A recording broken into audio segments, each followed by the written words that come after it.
Alamin ang latest weather update ngayon dito sa Sir Aris Official Weather News Today. Ng umaga huling namataan yung sentro ni Bagyong Julian sa layong 400 kilometers silangan ng Apari, Cagayan. Isa pa rin itong tropical depression na may taglay na lakas ng hangin na malapit sa gitna na umaabot sa 55 kilometers per hour at pagbugso na umaabot sa 70 kilometers per hour. Kasalukuyan itong gumagalaw southward sa bilis na 10 kilometers per hour. At dahil sa rain bands ng nasabing bagyo, makakaranas tayo ngayong araw ng malalakas na hangin at mga ulan sa area ng Cagayan at Babuyan Island. So rains with gusty winds sa ating inaasahan sa nabanggit na lugar. Sa nalalabing bahagi naman or sa ilang areas ng Northern Luzon, sa bahagi ng Ilocos Norte, Ilocos Sur, sa bahagi ng Batanes, ilang areas ng Cordillera, sa mga lalawigan yan ng Abra, Apayao, Kalinga, Mountain Province, Ifugao, makakaranas rin tayo ng mga kaulapan at mataas sa tsansa ng mga pag-ulan.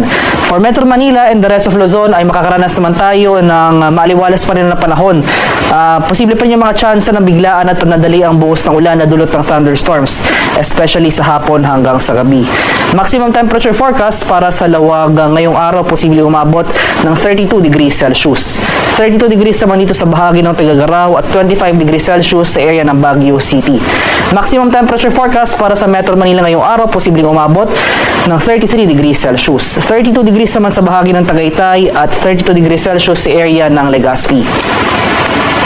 Sa areas naman ng Palawan, Visayas at Mindanao, malayo yung bagyo sa areas na ito. So makakaranas pa rin tayo ngayong araw ng mainit at malinsangang panahon. At yung mga pag-ulan na lamang ng thunderstorms sa ating asahan pagsapit ng late afternoon to evening. Maximum temperature forecast para sa areas ng Calayan Islands at Puerto Princesa ngayong araw, posibleng umabot ng 32 degrees Celsius. At 32 degrees rin dito sa areas ng Iloilo, Cebu at Tacloban. Maximum temperature forecast para sa Cagayan de Oro ngayong araw, posibleng umabot ng 32 degrees Celsius.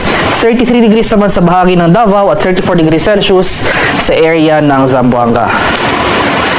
At ngayong umaga, nakataas pa rin itong tropical cyclone wind signal number 1 sa bahagi ng Cagayan, kabilang ng Babuyan Islands at sa northeastern portion ng Isabela. Sa mga bayan niya ng San Pablo, Divilacan, Maconacon, Palanan, Cabagan, Santa Maria, Tumawini, Ilagan City, San Mariano, Santo Tomas, Delfin, Abano. May signal number 1 na rin nakataas sa silangang bahagi ng Apayao sa mga bayan niya ng Luna, Pudtol, Santa Marcela at Flora.